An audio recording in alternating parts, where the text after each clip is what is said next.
Hello and welcome to the 2021 Arts Summit. My name is Holly Bass. I'm the National Director of Turnaround Arts at the Kennedy Center. We are coming to you from the ancestral and unceded lands of the Piscataway, the Nacotchtank, the Powhatan, and Pamunkey, among others, who continue to reside on and steward this land called Washington, D.C. This is our third and final episode in the virtual Arts Summit Know Better, Do Better series. And in our first episode, we looked at the education system. In our second episode, we examined the arts sector. You can find those episodes at kennedy-center.org/summit. Today, we are diving into the topic of food. For this episode, we've decided to turn to our good friend of the Kennedy Center, chef and restaurateur, Eric Bruner Yang, to be our collaborator. So please let's welcome Eric. Hey, Eric. Hi, how are you? I'm really, really good. We're so excited to have you here on this episode for food.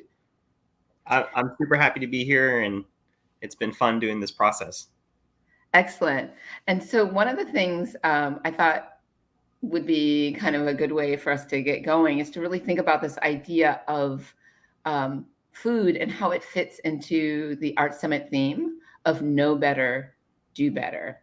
And so, there's a lot of different angles, obviously, you can use to talk about food as a culinary art and as culture, but specifically to this theme, can you tell us a little bit about the folks you chose to bring on board for your conversations and why you think it fits it with the theme of know better, do better? Yeah, I think, there's been this real progression over the last decade or so where the experience of restaurant and food and protecting and telling the stories has really evolved into more into the arts sector and then in the past, right? And I think like the nature of culinary experiences can feel so transactional because it really is in essence a part of that. But there's so many things that have to happen and work and collaborate to have those experiences be made. So it's really nice to kind of pull apart some of those things through this process. And then also, we're talking about a world that's transitioning post a pandemic, and how people want to experience and tell those stories differently and better moving forward. So we really, for me, I had the pleasure of selecting a lot of different people from across the United States who I think really represent the types of stories that should be told, and some are being told now, but then also using this experience to provide them the platform to tell those stories moving forward. And I can't wait to share every one of them. I think that's really great that you honed in on this idea of story, because food really does tell the story of a people. It tells a story of a moment. And we know that that's really one of the most powerful elements of the arts. Like we go to the theater to sit in the dark, to hear a story, to feel like our collective story is being told and to see ourselves. And I think food functions much the way that music and dance and theater function, is that they remind us of who we are and where we came from and maybe even where we're going. So with that, I'd really like to dive into your story a little bit, Eric. And, we're all just so impressed at the Kennedy Center with the work that you do in the Washington, D.C. community, but also the Power of 10 is just such an incredible organization. And so I was, looking at the website and doing a little research and preparation and reflecting back on March 2020. And I remember like that Friday, like being at the office, like it was Friday the 13th. And it's like, well, I guess we'll come in on Monday and figure out what we're going to do. And then over the weekend, it was like, nobody go to work. We're going remote, like everything's shutting down. But literally, I think it was like March 26th is when you posted that statement, like 10 days later, speaking of the Power of 10, like how are you able to do that? Yeah. How are you able to do that so quickly? And what motivated you to take that action? Um, that whole time period, and it's still like going back and reflecting on it. It's really hard to even kind of have a memory of the details, right? It was just everything was so fast and so blurry, and even the months leading up to it, there was a lot of question and self doubt, uh, and just being like, do my businesses feel like they're going slower than usual? What's going on? And then everything really came to head when it was like, wow, there's really this thing going on, and it needs to be addressed. Um, the city essentially shut down right around mid-March 2020 for everyone's safety. And, just like the Kennedy Center and restaurants experience, we're places that function as gathering places. And how does that work moving forward without really any, clear idea of when anything would end. And I've been a resident of DC since 2007. Most of my businesses are off the H Street corridor, and that's really where I got my start. And just driving around the neighborhood that I live in, it was just like, seeing everything closed, seeing the streets empty, and it was like, I need to do something, and I don't know why or how, to protect everything I love, that I see on a daily basis, that I frankly took for granted, right?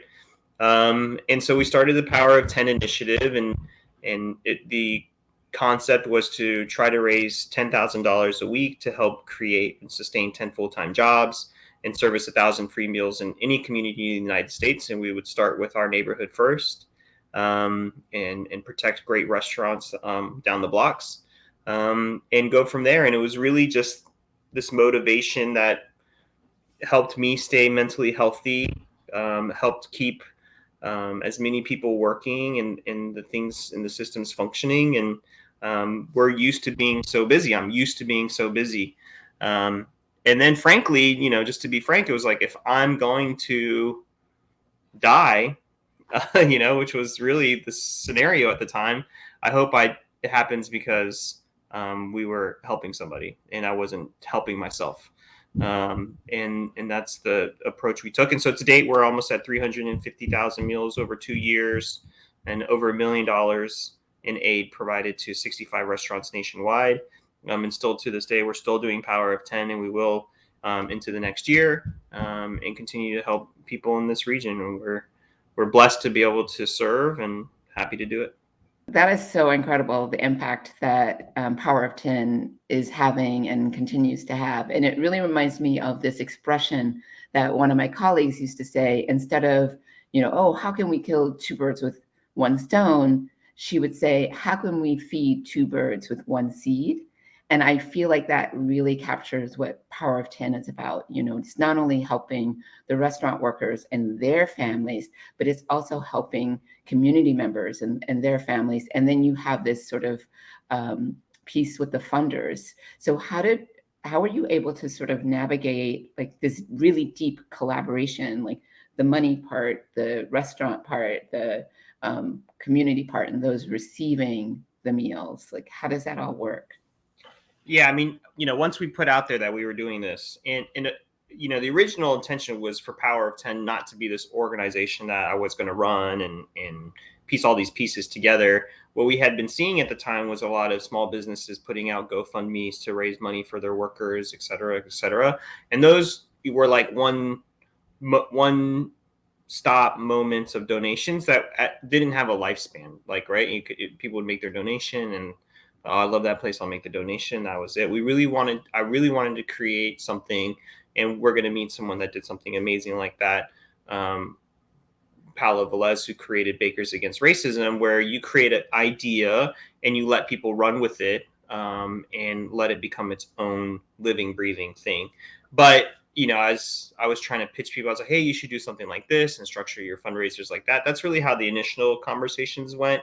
And then I realized that I really needed to put the idea into action.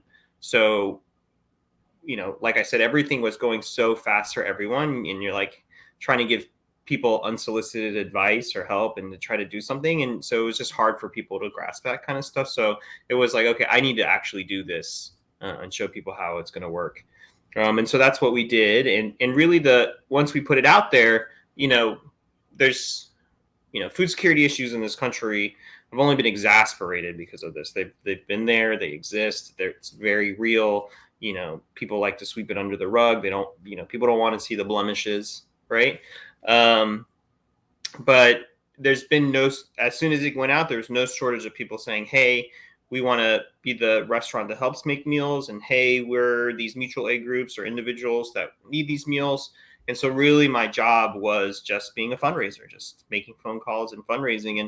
And, you've seen kind of dozens of articles over the last couple of years about how restaurants are always raising money for other people's organizations. And I was like, this is easy. And artists, and really approaching this like as an artist or someone that was opening a business was just like, I've opened businesses before. I've raised money to create things all the time. And this is the thing that I'm going to do. And so I just really just went through every single person I knew in the phone book and started to get the ball rolling. And, and there's been times where we're short and there's some times where we are good and you just can't give up. And that's what I did. So all I did was connect dots. I've just been connecting dots for the last 2 years for people. That's really awesome. I love that idea too of connecting the dots, but you're also cultivating a community of chefs. And I'm sure some of that community you already had, and maybe it was just gave you the chance to deepen that. But can you talk a little bit about some of the folks that we're going to meet in these upcoming segments and how you brought them on board or why you chose to select them? Yeah, so the first segment that we're going to have a conversation with is with Chef Kwame and Chef Paula, and really they're really representative of what I think the future of food media is going to be and should be, and really the two of them have really opened the doors for commercialized brands to say, hey, look at, let's do something different. We need to do something different. There's been a call of action to be different. And the two of them had opportunities and they excelled at them and, continue to open doors for other people. And one of the things we actually talk about is really that before a chef or a food personality, outside of like the few that were, Food Network or whatever, are always defined by the four walls of the spaces that they've created, right? Or attached to. Here in my name moniker, I have my name, and in the restaurant, the four walls that define me in good ways and bad ways, right? It's how people recognize and define me moving forward. And I think these two have broken that mold, and I think it's really exciting to see that change. All right, awesome. Looking forward to hearing this conversation with these amazing young groundbreakers. Welcome, you two. Thank you so much for joining me. I know, per my usual style, I send a really random cryptic text message and say, hey, I need some help. And I really appreciate the two of you joining me today for the Summit for the Kennedy Center. We all first kind of met here in Washington, D.C., and now the two of you are all over the United States and all over the world doing amazing things with food media. And I'm so proud to be a smallie associated with both of you. And, a lot of our early relationship was because we were day to day in restaurants, and that's what we talked about and communicated about. And over the last 2 years, throughout the pandemic and now moving forward, both of you have really developed these media personalities that are just amazing and beautiful. And for the first time, for a lot of people, being able to see faces that are familiar to them, that remind them of themselves in a space that normally didn't exist before. And I think that's amazing. But how do you think that's opening up doors for yourselves and for other people? And then also, how do you think that's going to help change things? Let's go, Kwame. I think it's important that we don't get locked in a box of just chef or operator for that matter. I think a lot of times chefs have been catapulted into this one sector because that's what people deem that they're good at. So I think for us, we need to take a step back and realize that we're creatives, and that can apply to so many different fields. And when we look at our profession that way, then the sky is really the limit. We're successful. We're at organizing ourselves to be the best versions of ourselves, and that applies to a kitchen first and foremost. But when you remove that kitchen, what are we left with? We're way more than just that word chef.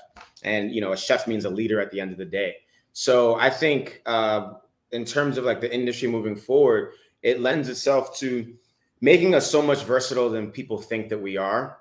And then in terms of being part of the Black and Brown community, we're able to really command our worth at this point in time and let people know that that you're not going to really get our ideas for free. When do you think that kind of transition of thought in terms of the definition of what a chef is really happened for you? Because, I know that, you were living in Washington, D.C., the pandemic hit, you had to close your amazing, beautiful restaurant, Kith and Kin, and you moved to New York, and just having personal conversations with you, this kind of, we're just so used to our physical spaces that we dwell in being the definition of who we are. Like, here on my tag, it says Makedo as a defining, here's my name, here are my pronouns, and here's the space that partially physically defines me, right? What was that transition like, and that realization where you were able to kind of move to that next step to say, I don't need a physical space that defines me and helps me figure out who I am through this restaurant space? I think for me, it was when I started chasing happiness. When I started chasing my happiness, I was able to really navigate in different ways.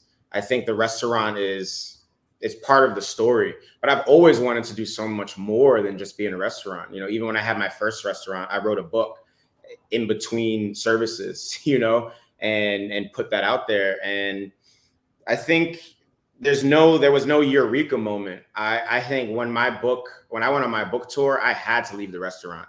And then the restaurant didn't burn down. So I was like, okay, like maybe I don't have to be there every single day. So that's when that switched to me being able to say, like, I want to do other things, and I'm not going to feel bad for it. I'm not going to feel bad for wanting to have time for myself and be able to pursue things that I really want to do. So it's a process, and it still is a process. It's still something that I toy with. I'm definitely going to be back in the restaurant industry. That's something that's like really important to me, but I'm not a monolith, and us chefs, we're not monoliths. We are able to do so many different things. So that's where I'm at. What do you think, Paola? I mean, I think your story is very similar too, and you two spent a lot of time together, and the pandemic hit, and you created this amazing thing called Bakers Against Racism. But you also had a variety of amazing opportunities that didn't exist in a physical space, and now you've had the time to explore them. And in the conversations you and I have had, especially about running restaurants, etc., I think you're kind of in that same mental space. Mm-hmm. For me, predominantly, I feel like I've always been more of like a food activist, but I just used restaurant work as a means to fund my activism, right? When I was a line cook, I would donate my time to soup kitchens in Bushwick, even at Kith and Kin, I was gearing up to do like quarterly bake sales to help Ward 7 and 8, right? So when Bakers Against Racism hit, the only thing that was different was that it went viral, right? And that other people found out about my work. And I feel like because of that multifacetedness, I was able to kind of keep grounded when all of the hoopla started, right? Like I try to keep as close to the ground, as close to the ear of the workers as possible, because a few years ago, I was a worker. So I do not associate myself as a chef. I don't think that I got pompous enough to be like, I'm a chef. And then I'm like, the pandemic hit, before any steam really happened. And I worked throughout the whole pandemic. Well, the pandemic's still going on, but I worked through out the bulk of it, the scariest portion, before we got our vaccines, before we understood how to combat this thing. And I was so tired, and I realized that similar to Kwame, my happiness was in helping others. And if I can't do that, then I'm not doing what makes me the happiest. But I don't know. I think that especially in the digital age, you can make a TikTok account and like literally go viral and make hundreds of thousands of dollars for no reason, no culinary school necessary. You just need to know how to angle your camera and then find the algorithm. And it's crazy. And like, I have to walk cooks through that. Like, they ask me, how do you get to where you are? And I'm like, luck. It's all luck at this point, because it's just an algorithm deciding what's cool and what's not, because there's just so many the work that I did with Bakers Against Racism made me realize how big of a pond our culinary industry is and how small we actually are in comparison to some people. There's people that have never been written about, that have never been spoken about, but are pillars of their communities and are, folks that people have seen grown up, and they know their pies. They know that as their heritage, as their lifeline, as their culture. And I think that the internet is kind of like showing different aspects of Americana cuisine, When you talk about food activism, right, and food justice, I think on a base level, all three of us understand what that means. But how would you be able to define that for someone that, especially because, we're really introducing food as an arts category moving forward with the Kennedy Center and all of those things that encompass, and we all know that, food is art and food is life, and that's what we live and breathe. But how does that, when you talk about food justice and food activism, how do you help someone understand a framing of that? I think for at least under the umbrella of Bakers Against Racism, we started this organization, Rob, Willa, and I, kind of giving people the resources to be able to participate for free, right? The only person that pays bills is me. Every month I pay my bills for Bakers, and I, use my craft to fund that so that others can find ways to find out what's happening in their communities. I think the onus is not always on the whole town to find out what's going on. It's literally your neighbors. So there are YMCAs that people don't know about that have been there for 20 years. With Bakers Against Racism, they were looking at in their 5-mile radius to see what ails their community, especially if they had just moved there. And I think food activism isn't this grandiose thing. I think food activism is baking cookies and going to that not so culturally hip aunt that isn't woke at all. And you're like, hey, here's some cookies, but also, can I talk to you for a second about something that I really care about? And that is how you can use food as a medium to kind of talk about what's important, which is other people's lives. I think that really translates well to the conversation that I had earlier with 5 chefs from Washington, D.C. One happened to be Rob. One was Marcel Afram, Kevin Tien, Daniela, and Lydia Chang. And kind of the takeaway from that conversation in the kind of question we asked them was, if you could change one thing, or if you could approach one thing moving forward, what would they be? And the consensus kind of landed on 2 things. And one was equity, right? And I think that's, probably one of the pillars of what Bakers Against Racism and the things that you're talking about, food justice. And the other portion was how do we create more access to education, right? Whether it's education about our food culture, whether it's education about how the businesses run and how we can have people be informed about how this works, and just how can we create more access to education in the restaurant industry in general to provide then the equity that can happen from that, right? And I think this really segues well to you, Kwame, because I think you're really kind of opening a door, or you already have opened the door, that never existed before, right? I mean, I just watched you host the James Beard Awards, and you know, to be able to see a colleague and a colleague of color who's young, who's accomplished, who's been able to, you know, force his way through hard work and through determination to do all of these things that didn't really exist before you kind of open this stuff up for people, you know. And I think that's basically equity in education is part of what you do moving forward, if I'm not correct.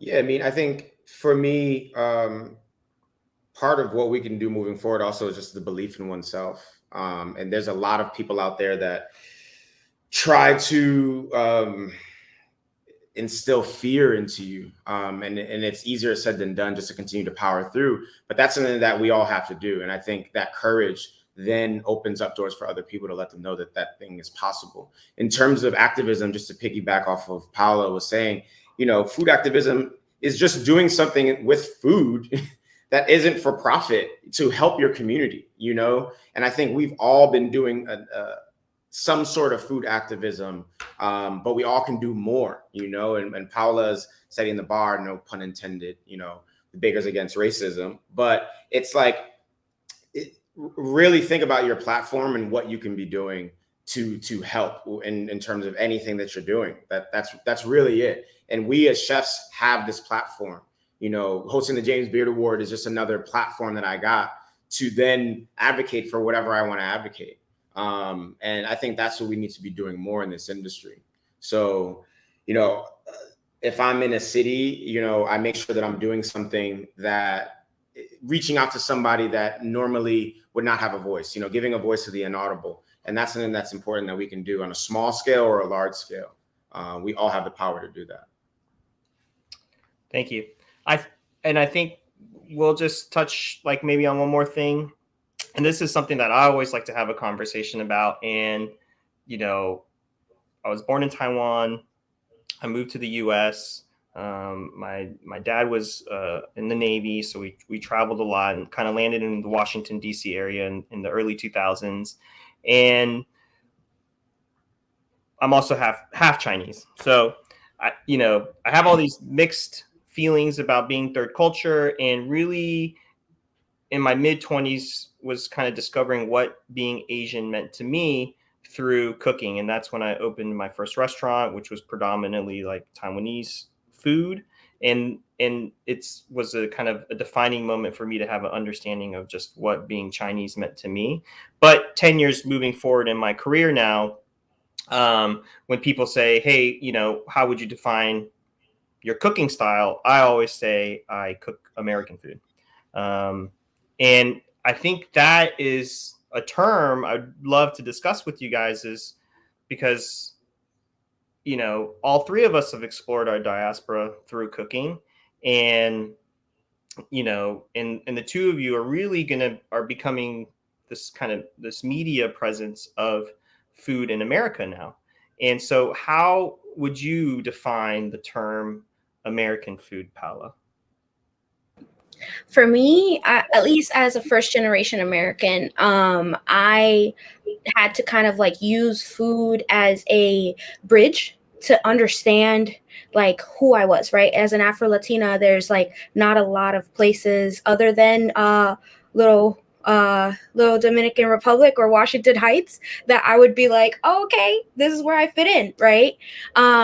So for me, I use the term New Americana, you know, because I'm taking cultural staples of what it is to be American, you know, for instance, a choco taco, which is from Philadelphia. Who knew? And using that to infuse kind of like Afro-Latino and like diasporic flavors from the Pan-African slave trade, right? Because I'm trying to find my roots. I'm trying to find how the heck I ended up on the world, on planet Earth through food. And then I'm using it as a time capsule to kind of like hopefully help other first generation Americans who are going through this kind of like cultural identity crisis and help them, you know? And, you know, I mean, what other place than New York City to find, your voice in the world, especially the Bronx. All good things come from the Bronx, right? So that's what I feel. What about you, Kwame? How would you define American food? I mean, American food to me is a melting pot of so many different cultures. You can't talk about American cuisine without talking about West African cuisine and their contributions, whether it's in dishes in totality or its ingredients. So I think those are the building blocks of American cuisine. You throw in Native American acts of preservation, you throw in, European methods, and you have American food. We think about hot dogs and hamburgers. Obviously, those are things that we think of synonymously with American food. But I think as far as Americans, every American has their definition of American cuisine. And it's based off of what they grew up eating. America is a country of immigrants. So whatever you grew up eating is in fact American cuisine here in the continental United States. So that's my answer to that question. I think, because America, the United States of America, we're talking about French cuisine, we talk about Japanese cuisine, we talk about Korean cuisine, we talk about these cultures that have existed for thousands of years, right? And these regions have culinary pillars that really define kind of an identity. Are we too young of a country to have that yet? Or can we clearly say here is a pillar of what American food is? Is it this melting pot? Is it, the culture of immigration? Is there a pillar that exists? I think that there are certain aspects of American cuisine that definitely can be only synonymous with America and its 50 states, like soul food, Creole cuisine, that French and African, and even, some Canadian Native American mixture in New Orleans that only happens there, Appalachian cuisine. I think, yes, you can associate certain things with just American food for sure. But I do think in terms of a generalization, to have this like canon of cuisine, like West Africa has, for example, or even Cambodia, or China, I think it is very young in its offerings of just culture in general. It's a very young nation. But I also think that there are things, at least in pastry, that I can like signify and say pinpoint and just be like, this is 100% American. Like when I think of like, I don't know, cheesecake, all around the world now they use cheesecake because they're like, oh, what's America doing with this, right? Especially like Philadelphia style cheesecake. Sorry, New York, anyways. But I think like, I don't know, like go to the Dominican Republic and order an American style burger. First of all, there wasn't burgers in the Dominican Republic. Like we had pastelito, we had patelón, we had, guasacaca con yuca. But I think of like that kind of like, they feel so cool. Like when you're like, hey, let's go out to eat and drink. And they're like, oh, sí, un hamburger. And I'm like, what? I don't want to eat a burger. I'm in DR. And they're like, no, man, this is like next level, right?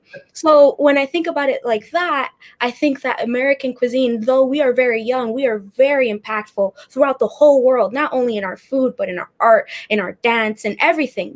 America has changed the world. And like Kwame said, only because of West African influences, right? So West Africa has changed the world, right? But in food, I think that there are certain things, like I can't imagine going anywhere outside of the world and getting like a Dairy Queen Blizzard, That's so American to me, But like reshaping what that is, and like how the Industrial Revolution kind of changed McDonald's and how it changed everything with food. I think like now taking those kind of influences of Americana cuisine and impacting it with like flavors from our upbringings, all three of us, right? From our upbringings and our heritage and our culture is how we kind of place our kind of like thumbtack in that world map. Yeah, I'm just basing off kind of what both of you said. I think you could define maybe two pillars. One would be heritage, right? How does American food express one individual's heritage? I think that's this country has given us this opportunity to tell our cultural stories, where our families are from, and what traditions we want to carry forward when we have families, and how that will impact things moving forward. And then innovation, right? I mean, look at just the two of you. You guys are examples of innovation. So I think just because maybe we don't have a mother sauce, right? Like a mother sauce that's like, this is, these are the first three ingredients you have to use for any dish that comes out of an American kitchen. I think the pillar or the term can be based around heritage and innovation. I want to thank both of you for your time.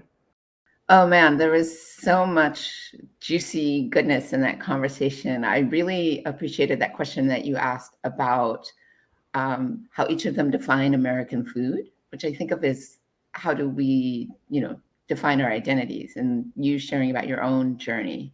And I think we have that journey to sort of like discover our personal identities. And then I think there's another journey when we think about know better, do better. And it's what I like to think of as our equity journey or our social justice journey.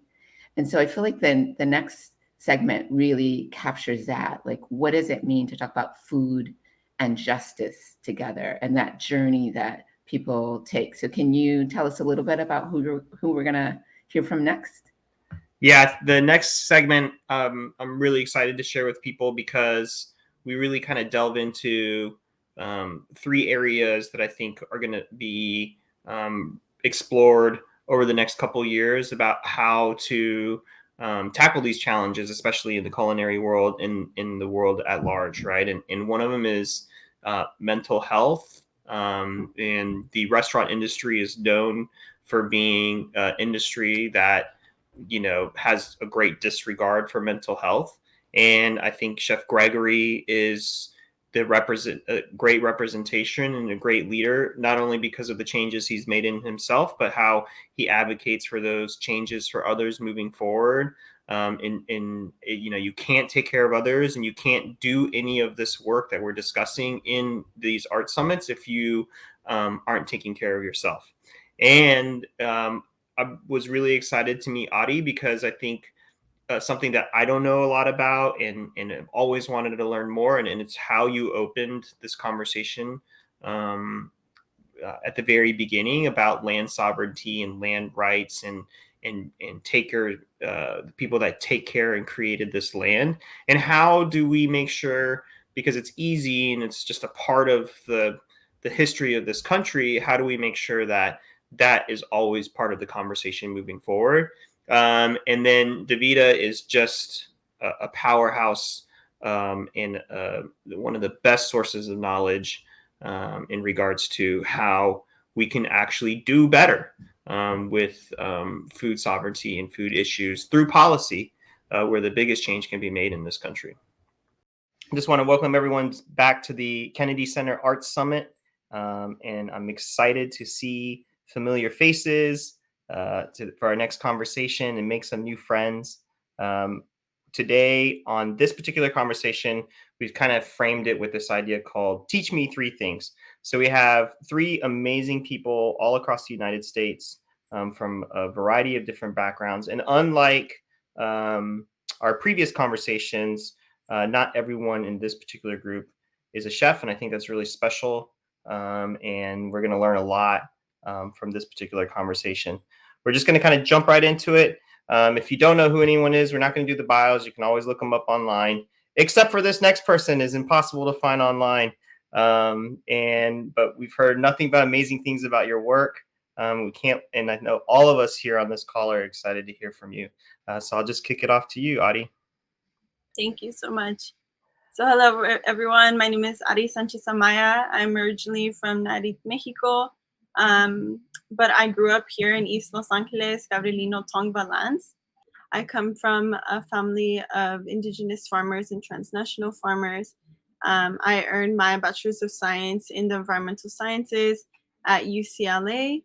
Currently, I'm working at Anahuac an Indigenous-led school in Los Angeles, Gabrielino Tongva lands. And I'm also a seed keeper for a decentralized garden here in LA. I'm just gonna straight up just say it. I don't know what environmental stewardship is. Okay, so yeah, I mean, that's a really good point. A lot of people, that's something that with Anahuac and with Marcos Aguilar, our executive director, it's something that we've kind of been navigating towards too, especially being able to translate environmental stewardship in Spanish so that our communities can understand it, because we are Indigenous, but a lot of us speak English and Spanish. It's basically just being a caretaker of the land, and that means different things for different communities, but as Indigenous peoples, it's inherently connected to where we come from and where our communities are from, the seeds that they care for, the trees that they care for. But I've been seeing environmental stewardship a lot in academic areas, and a lot of different communities that care more about the environment now because of the climate crisis and all of that. So environmental stewardship is a term that's thrown around, I guess, and it isn't fully understood. So that's kind of what I'm going to be touching on what I believe environmental stewardship is as an Indigenous environmentalist, and how that connects to food and land. Being really connected to the environment from a really young age, living on farms, coming from an agricultural community. I really just want all environmentalists who kind of learn how to be an environmentalist through academia to understand that you can't be an environmentalist or a food justice advocate or an environmental justice advocate without actively being anti-racist, anti-fascist, anti-capitalist, anti-colonial. And with that, you can't be an environmentalist or a food justice activist without being pro-Indigenous, pro-Black, and pro-migration. I think it's something that a lot of times is kind of skipped over people's heads. They don't really make those connections in history and how it's impacted our food systems and our communities and the environment. So that's really something that I would want everybody to know, everyone who's in those communities and organizing for a more equal food system. My second one is that food justice is environmental justice, is Indigenous sovereignty. So like I mentioned, a lot of Indigenous peoples are land-based. So, our connections to the land across North and South America and Central America are what have continued to sustain the little biodiversity that we have left. So whenever we're talking about new ways of integrating food and agricultural and things like that, we always have to make sure that we're addressing the original caretakers of those lands.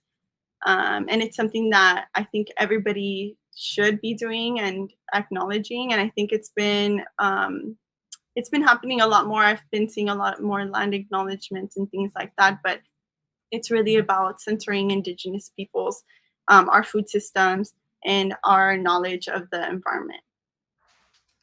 And then my last thing that I wanted to highlight were certain topics like regenerative agriculture and other sustainability movements. So in a lot of food conversations I've been seeing, I've been also seeing that word regenerative agriculture being thrown around. And when I learned more about regenerative agriculture, I learned that a lot of the practices that they're saying are new and things like that are actually coming from Indigenous communities. So like the idea of shifting from a monoculture to a polyculture is something that Indigenous peoples have been doing since time immemorial, and it's something that it's not actively addressed. And like I said, I worked with Anahuac and I actually worked with them on their food justice program, and a lot of the moms and the families recognized that those terms that were being labeled and kind of profited off of their cultural and ancestral knowledge. And I think it's something that academia and other big organizations have been doing, where they kind of relabel and recenter other communities when really those practices have came from our communities, our traditional knowledge. And yeah, so those are just 3 very general things as a food justice advocate and environmentalist that I would like everyone to know. It's just, just really amazing to hear you speak about this. And I think that, um, especially like for me, my day to day, I'm a chef. We focus on the restaurant operations, and a part of this conversation is about how the restaurant industry and the food industry can rebuild post pandemic, right? But a part of kind of what you're saying is wasn't built correctly in the first place, right? We're not recognizing how we started here and ended there, and there's here, a lot of conversation about restaurants, especially with the supply chain disruptions that are happening across the country, about people are like, well, this is why we always tell you to go to your local farmer to use these growers that have been struggling for so long because of big commercial farming. And I just think that I think the information that you have is existed and it's been framed so incorrectly for so long. And it's a layer that's really important for chefs and entrepreneurs to understand, because I feel like sometimes it ends up being the last portion of what they're doing, right? And I think like now you see a big wave, and Davida, who's going to go after you, will talk about it some in her work in Detroit, where food justice has really become a focal point in thankfully in a lot of small businesses, because we see that small businesses can be the vehicle and the vessel to combat food justice, and it's probably one of the easiest, quickest ways to do it. So I think it transitions perfectly next to Davida, and I think you two are going to become friends very quickly. So I'm excited about that. But yeah, I'll let you take it away. You need no introduction. Yeah, thank you so much, Ari, for lifting up the fact that our food system is embedded, it was built, and it was created through the fact that land was stolen from our First Nations indigenous people. That is the foundation of our food system. So it's just really interesting that, and I don't know if it was done intentionally, but to let someone who is from an indigenous culture go first, followed by an African-American woman. And the reason why I say that this was done intentionally, because it was your land, your ancestors' land, that was stolen brutally. An act of genocide was committed upon your people. And then they brought my people here in shacks and chains in the bowels of a slave ship to work the land that they had stolen and displaced your people from. And so I just want to say that thank you for reminding us to give our land acknowledgements. My home is the city of Detroit, which is the land of the Anishinaabe people. And we have so much to be thankful for, because they have been stewards of that land and continue to be stewards of the land for time immemorial. So I just wanted to pay my respects and say thank you. And so the thing that I want to talk about this evening is really about how the pandemic didn't end hunger. What it did is it exposed systemic racism. And so I like that Ari kind of started out by talking about a report that was released, and I think I will do the same. And the report that I want to talk about that was released sometime a couple of months ago by the USDA was a report that talked about the 2000 household food insecurity. And in that report, one of the things that they indicated, and most media outlets have picked up on, is that the overall percentage of food insecurity within households remained unchanged. During a national pandemic, this report indicated that household food insecurity remained unchanged at 10.5%. We saw headlines that said federal aid kept food insecurity in check. We saw headlines that said, could COVID finally end hunger in America? And so I'm just here to teach people three things, to let them know three very important things. That number one, food insecurity did not remain the same, right? We saw an uptick in food insecurity, primarily in Black non-Hispanic households during that same time period, 2019 to 2020, we saw an uptick of 21.7%. So food insecurity in my community is real.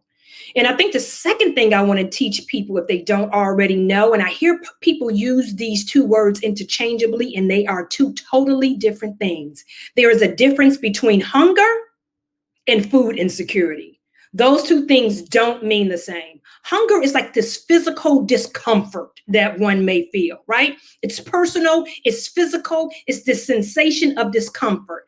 Food insecurity is the fact that you do not have enough available financial resources to put food in your household on a monthly basis. So there's a difference between the two, and I just wanted to call them out. And so with that being said, the second thing that I wanted to lift up to folks is that food insecurity is not a food problem. Food insecurity is a money problem, and food insecurity is also a racist problem. And the reason why I want to lift up racism as it relates to food insecurity, and I think this is the third thing, and I might even go to 4, Eric, so you might have to stop me, right? So I might go to 4. So the third thing that I wanted to lift up to teach people, and the reason why I say that it is a racism problem, is because national politics that dictate how social welfare programs are funded and defunded in this country is linked to race and racism. Davida, why would you say that? Why would you say that social welfare programs are linked to race and racism? One of the stories that they created was the story of this welfare queen who was siphoning resources. And as a result of that, that led to national policy consequences. How did it show up? Is that the Reagan administration slashed what's called the SNAP program, which is the program that is used to feed women and children in households that are food insecure. And so here's the thing. There were chefs all over the country. There was restaurants all over the country. When the pandemic hit and restaurants were told that they had to shut down, I'll never forget the date. Eric and Gregory, I know you'll never forget your date as well. The date in Detroit for us was March 16th. I'll never forget that. And that is because there was a clarion call all over Detroit that restaurants were going to shut down. You think it's hard to open up a restaurant? Y'all try closing one and not knowing when you're going to open it back up. And so what had to happen is that chefs do what chefs do. They feed folks. And so what happened in the city of Detroit is that the first thing chefs did was they went to the walk-in and they took out every single thing that was perishable. And the first people they fed their workers. They prepared food boxes for them. And the second thing they did is they started cooking up food to feed the community. And here's the thing. It was yeoman's work. And I know, Eric, you had an organization and you're probably still working that organization that was called the Power of 10 Initiative. And so there were chefs all around this country that were feeding our most vulnerable citizens, that were feeding frontline workers. But I'm here to tell you, that is like, and excuse my French, but that is a pimple on an elephant's behind in comparison with what the federal government does. For every food box that a chef gave its workers, the government gives out 10 food boxes. That's the equivalent of how important government SNAP programs are to feeding the most vulnerable in this country. And so one of the things that I want to say is how important it is for us to continue to fight for the Build Back Better plan, which is right now, we're going to be debating that, and how important it is for us to pay attention to programs, federal programs through the government that help to feed our most vulnerable families, and more importantly, our most vulnerable children. SNAP and WIC do that. And then lastly, I would just like to say there's a light at the end of the tunnel, because what the pandemic taught us, it taught us the importance of mutual aid and solidarity. right? It taught us how important it is that we need to envision, we need to imagine what food security looks like that addresses hunger in a way that actually serves people with dignity, serves them culturally appropriate food, and empowers them. And there are organizations all across this country that were doing that during the pandemic. Know Us Without You in LA. In Boyle Heights, a nonprofit organization started by chefs, provided food for back of the house hospitality workers. Heart of Dinner in New York City, right? They were combating food insecurity by feeding their isolated Asian elders. And right in my hometown in the city of Detroit, the founders of the Taste of the Diaspora, Idrit Godet, Raphael Wright, Jerome Booz, they fed over 5,000 families for Thanksgiving last year. They're going to be doing the same thing this year, and they're going to be feeding 6,000 folks for Christmas. So this coming together across the industry has really been encouraging and inspiring for me. Piggyback off of what you talked about and what Audie talked about, and a lot of question I get is, how can someone help, or what can I do? And one, it's always like, well, you can self-educate, right? Here's some great resources and books to read. There's so many things to understand, but just find something personal that you can connect with. But it is important to read some of these anti-racist books, these books about food justice, these books about solidarity, and really challenge yourself. Because even I think at a certain point, if you're not a regular reader, getting real information and really digesting and spending the time is really critical in anyone's personal growth. And then mutual aid groups is really the glue that plugs us all together. For my nonprofit, a lot of the donors are like, well, how are you figuring out where the food's going or who to feed? And I was like, these mutual aid groups in Washington, D.C., or any of the other cities we've connected restaurants with, they know exactly who needs it right now, who needs it next week.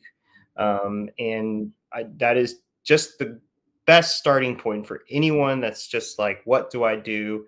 Is get connected with the mutual aid group and start small and build a personal connection. And you will just find yourself naturally developing these relationships that are huge. And also, I think on the restaurant side, specifically, up and coming people that are going to start opening their new restaurants, and this is whole conversation about gentrification, but there's no better way to be acclimated into a new neighborhood that you might be a tourist in than to start developing a personal relationship with the mutual aid that exists in that neighborhood, because you will become enamored and really have a good understanding of what you got yourself into. So that's always my takeaway, and I'm glad we both of you guys touched on mutual aid groups a bit. Yeah, Eric, can I also lift up two other things before I let my brother Gregory kind of wrap this up, and that is that I totally get it. Like, being involved in your community is so important. Getting involved in mutual aid groups, so important. But here's the thing.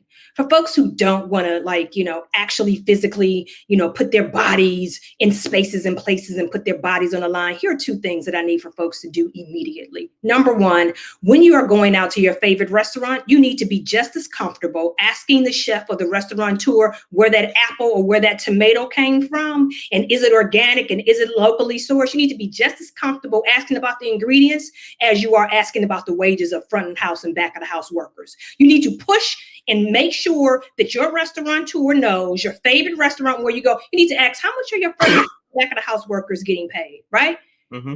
And until we eradicate tipping in this country, which again is a system that is built on slavery and built on the backs of the fact that when Black folks were being freed from slavery and going out to the workforce, how white restaurateurs didn't want to pay them. So they instead had their wages subsidized through consumers. That's how tipping is. It is a legacy of slavery, and it still exists today. Folks need to understand that front of the house workers, many of them get paid a sub-minimum wage of $2.13, and it is customers like you and I and everybody else who goes to restaurants that have tipping. We're supplementing their wages, right?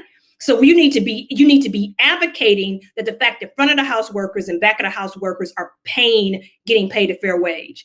but workers probably beat you to the punch, because if you are a diner, and especially if you go to fast casual or fast food restaurants, I'm sure you've seen those signs on the windows and on the drive-through microphone that says we're closing early because we can't find enough work. The fact of the matter is that the labor revolution is here, and restaurant workers aren't taking it anymore.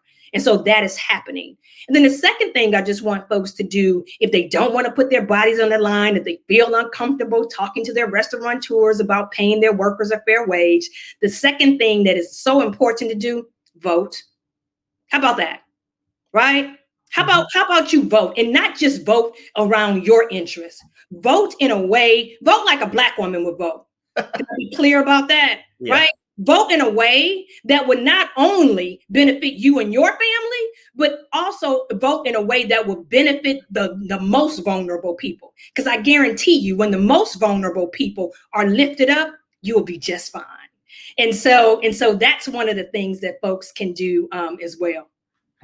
And I think that actually segues perfectly to Gregory, because you can't help others if you're not taking care of yourself. And you and I met a few years ago. We had an instant connection. I don't know why, but I'm just, you make me so happy every time I see you. It's an instant smile. You too, Eric. And you've done a lot of transitioning over the pandemic. And congratulations, during the pandemic, your book came out. And then today you announced that you're going to open a restaurant coming soon, after taking an intentional break from restaurants, specifically to kind of rethink like what restaurants will be like in the future, to rebuild it from scratch with this amazing vision that you have. So anyways, I will let you take it from here. Sure. I mean, I'm just honored to be here, Laddie and Davida. Like, amazing presentations. So much to like dive into and to take away. And I'm so aligned with everything that you both have spoken about. 100% sustainability and living somewhere like Oregon with a very racist history, but farming is a huge part of our communities. So it's kind of like a very complex situation. And being in the restaurants. And opening my own restaurant for the first time, I'm very excited to work with a lot of local farmers and be able to supplement what we do at the restaurant in that sense as well. And Davide, touching on what you mentioned, I think the pandemic has exposed so many cracks in so many systems of our industry. And again, figuring out, how do I pay my team fairly, and what does that look like, and do we pay everyone across the board the same, and how do we get out of the tipping system, because other ways we are taxed so much by the government as owners. It's a very complex situation. So all very important decisions that I'm personally making as a restaurateur. This restaurant has been planned for 4 years, and we were supposed to open this year, and I'm very grateful for the pandemic and all the learnings that we're taking away. And like tonight, I know that I'm still learning and I'm still absorbing, and I'm looking forward to creating a safe, equitable space, and all these things need to be taken into consideration. But personally for me, I kind of want to pivot a little bit, speaking still in line with like the cracks in our industry. And, one thing that happened throughout the pandemic is that, I'm a part of the recovery community in America. And I'm part of the chef recovery community in America, industry recovery in America. And what that did when we couldn't have Alcoholics Anonymous meetings in person, Alcoholics Anonymous meetings in person, or recovery meetings in person, that moved things virtually online. So when that happened, that allowed us to connect with a more national community, and even international, with like people from Canada, people struggling with drug and alcohol addiction, people who are recovering from drug and alcohol addiction. I'm in a group called Ben's Friends, which is a recovery group for people in the industry. And it's a very, very special group because it's not just chefs. It's bartenders, it's sommeliers, it's winemakers. It's people who love this industry so much. It's an industry filled with drugs, alcohol, and stress, but it's an industry that we love. And we have to find a way to kind of survive this industry in a sane and purposeful fashion. in a way which allows us to recover. So, I struggled for drug addiction for about 7 years of my career, and it was very much so the early part of my career. And it started pretty much my first year working on a hotline, and it transgressed to a pretty bad cocaine and alcohol addiction about 7 years later. And it really took a lot of life lessons and moving and getting fired and getting arrested and car accidents and finally meeting people in recovery to really evaluate what my life was. And, I have tremendous family, tremendous parents who tried so hard. So I knew like this person that I was really wasn't me. And taking a look in the mirror allowed me to just realize that like I didn't want to be this person anymore. Um, when we talk about kind of recovery and the most popular recovery program that is Alcoholics Anonymous, which really isn't about being very public, not about attracting people to the program. But for me, it really was seeing sober chefs and sober people in the industry and seeing them live happy, healthful lives that attracted me to this. And for me, being a somewhat public person and someone in the public eye, I've been very vocal about my sobriety and my recovery. And that has helped people throughout the country. I remember, being in New York on a trip and getting a phone call from a chef after his fourth DUI. And he was in a lot of trouble. And he's a very well-known chef, and he was in a lot of trouble. And it was a very public DUI. And, he asked me for help. He's like, what do I do? And I said, you need to go to Alcoholics Anonymous. That's the best choice. So I think my three takeaways are today, when we have more open and kind of freely spoken conversations about mental health and self-help in this industry, I think it's important to recognize that, the industry for so long has been this kind of high pressure, be a badass, uh, kind of work hard, play hard industry. And that was very much so kind of like how I grew up in the industry. And I do believe that, the current workforce and generation um, really sees things in a different way. And that is really allowing us to hold space for more discussions about mental health, more discussions about how we take time for ourselves, work-life balance. And when we talk about mental health, addiction issues are just one of the many mental health issues that we all kind of face and discuss and need to work through within our industry. So to me, a lot of people don't drink or do drugs for different reasons, and not necessarily everyone is an addict, and not necessarily everyone, you know, needs to stop drinking and doing drugs because they're an addict, but simply because, it allows for a much clearer way of life. I think you don't have to really suffer from addiction to find clarity from substance abstinence. Um, I think too, I think destigmatizing conversations about mental health in our industry, specifically destigmatizing and normalizing conversations about addiction, about alcoholism in our industry, I think that's extremely important. And I think, some of the things I saw is really, while our online community grew and we were able to connect with people in recovery, young cooks to, age-old sommeliers, um, well, we're able to connect as a nation, as a recovery group. People over the past year and a half, people have died in those meetings. People have died from their disease in those meetings, and that's a very, very hard thing to see. The other side of that is that a lot of people got sober online at home by themselves during the pandemic. And it is with the support of our community and the support of their friends and family, and them having the courage to speak up, say that they have a problem, realize that they have a problem, ask for help, and know that they're working on it. And we've been able to have tons of folks recover. And, someone with 30 days of sobriety is truly inspiring to someone like me who has 12 years of sobriety, and that is something that's important to keep the health of our communities top of mind. And I think the last thing I want to say is that while it's extremely hard to get someone to change. I think addiction is clinically a disease. It's a brain disease. It's very hereditary. But someone like me, it's not in my family's history whatsoever. But because of my constant abuse, it triggered the brain disease in myself. So it's a very complex disease.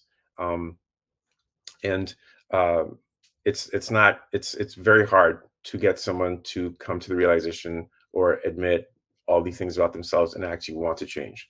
So while I struggled for many years, 7 years is quite a long time to be in addiction, and 7 years is quite a long time for people to not give up on you.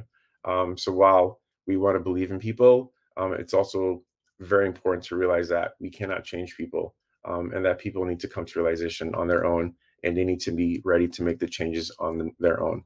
And that's really important. That takes a lot of strength. And sometimes it really takes a really dark, terrible bottom to get to that point where you finally realize on your own, hey, I cannot live like this anymore. I need to make a change.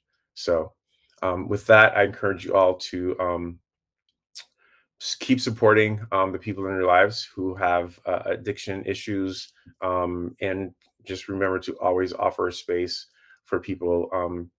And let's just continue to destigmatize addiction in our industry, and talking about mental health issues, and talking about team mental health, talk about group mental health. And Ben's Friends is an amazing resource for anyone in the industry who is struggling with drug and alcohol issues. And our website is Ben's Friends Hope. And I lead a national meeting every Wednesday at 10 a.m. Pacific. And it's online, and it's a very safe space. It's not Alcoholics Anonymous. It's simply a space where we talk about addiction and how we deal with it in our industry.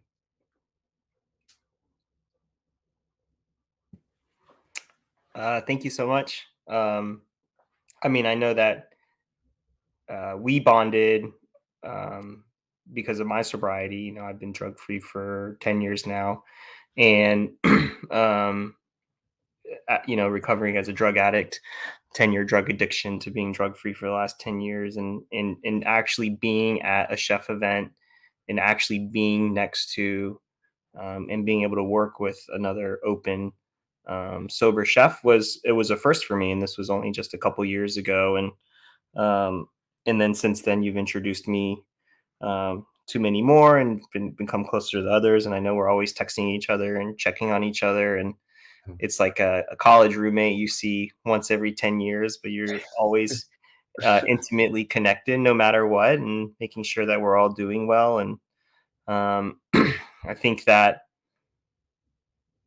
it's also important that the leaders of this industry are always constantly clear-minded, right?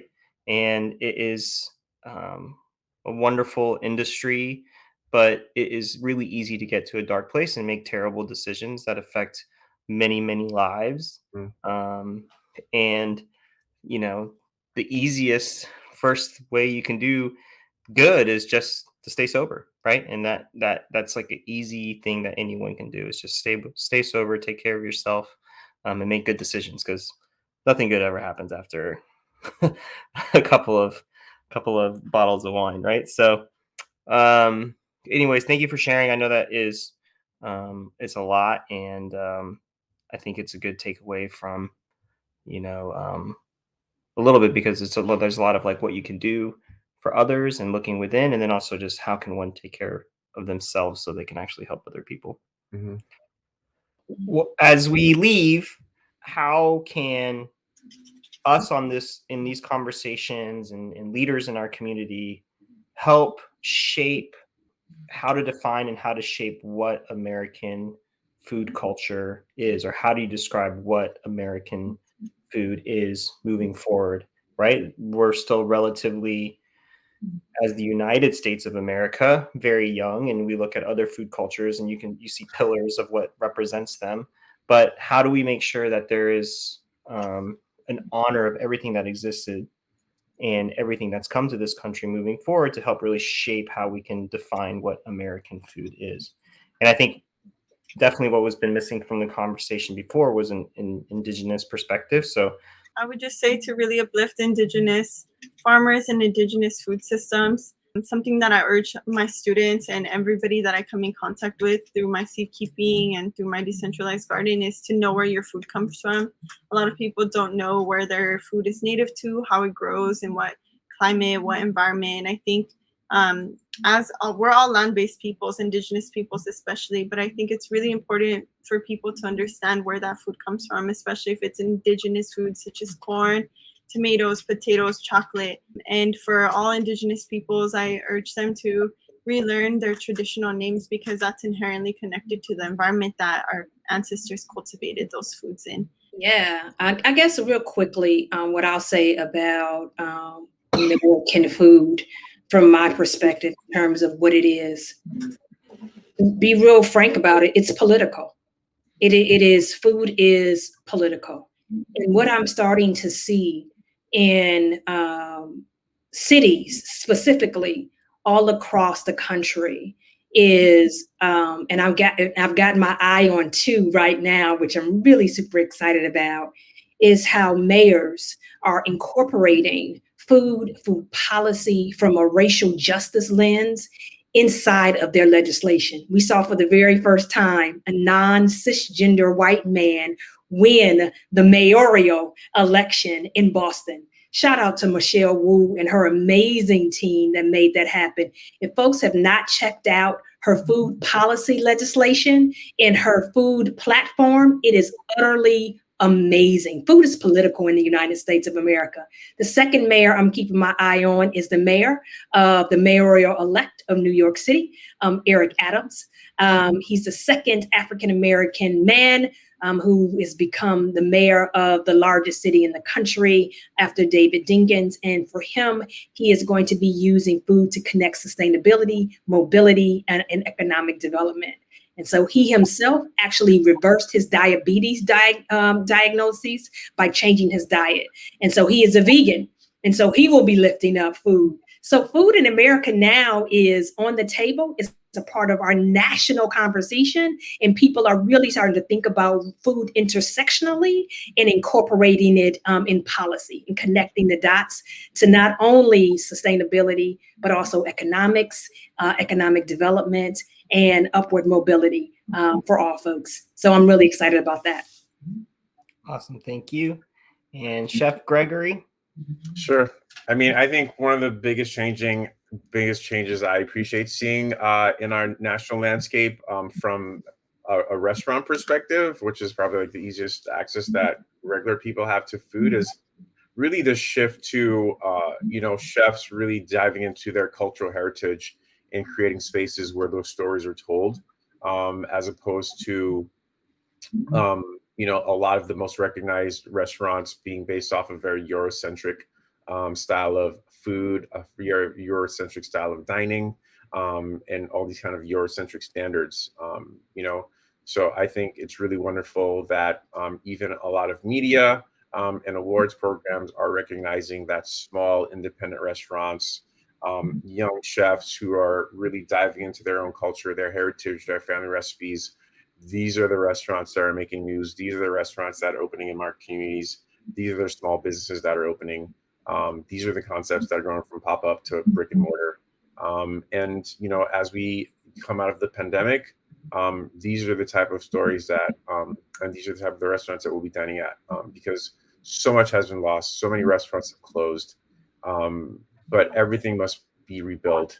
And I think day by day, we're going to inch towards, this great America where we have a very, very diverse place to eat. And it's truly representative of the hundreds of thousands of beautiful cultures that make up our cities and states. Well, I know we're all very excited for your restaurant. Thanks.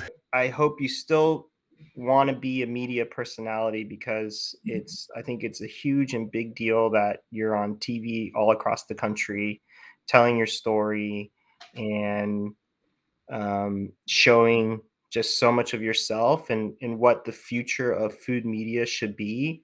And I think it's beautiful. So I don't want you to get stuck too much behind that expo line. Okay. I'm in the kitchen for a year straight. So I know you. once we But open, make sure you have a lot of pre-filmed stuff coming out while you're staying busy, okay? Because it's important for people of color to see you on TV. no, that I know that. I understand that. No pressure. No pressure. Yeah, I mean, all I had was Marcus when I was young, so Yeah. it's the only person I had. So, But anyways, thank you so much, everyone, for their time. Audie, it was a real pleasure. I look forward to meeting you soon. And for Davida and Gregory, thank you for the cryptic text messages I sent you and still agreeing to do this. And I love you both dearly. And too. We'll talk soon. Thank you so much.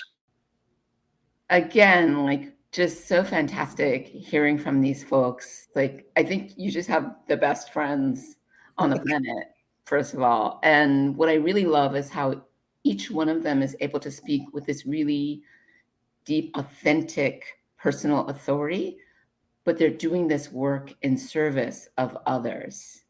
And I know our next segment just has a whole squad, a whole just gaggle of amazing young chefs of color. And could you talk about who we're going to hear from and just how are you able to bring all these beautiful spirits into your circle?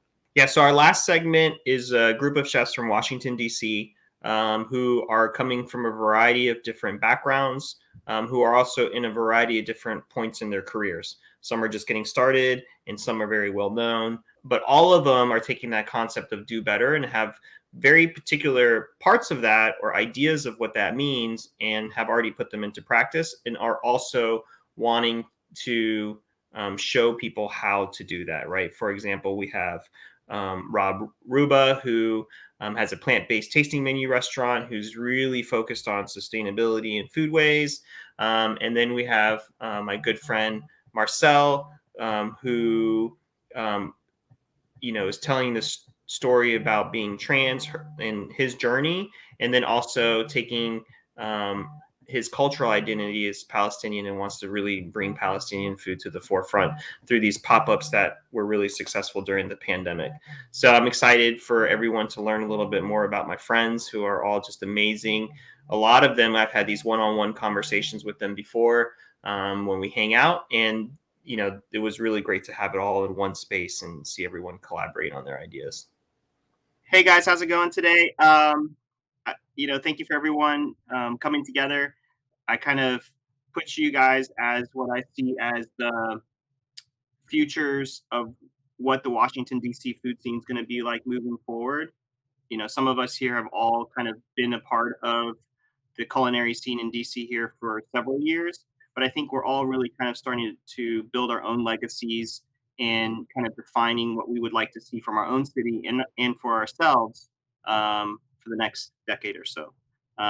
We're just going to go around and do some introductions, just who you are, what you do, a little bit about yourself, and then we'll just kind of relax and go from there. So we'll start with Marcel to kick it off.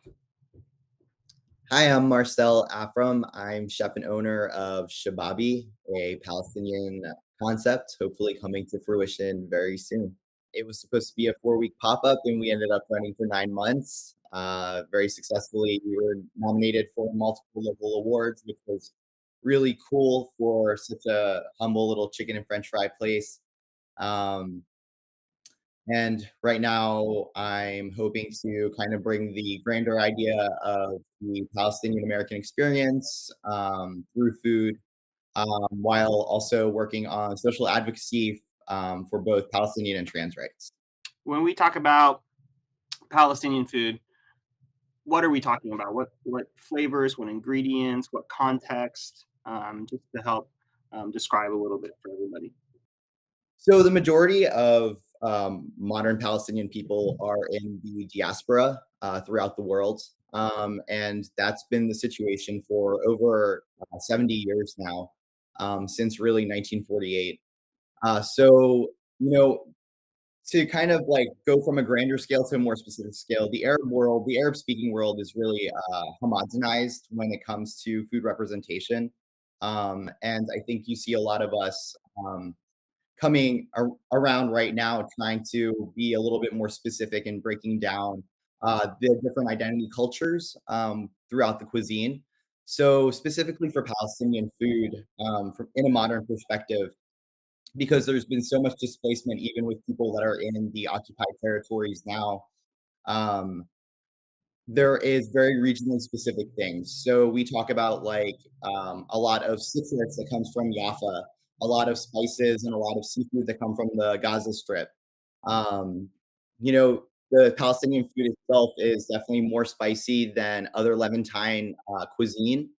So, hot chili peppers, really aggressive with spice combinations.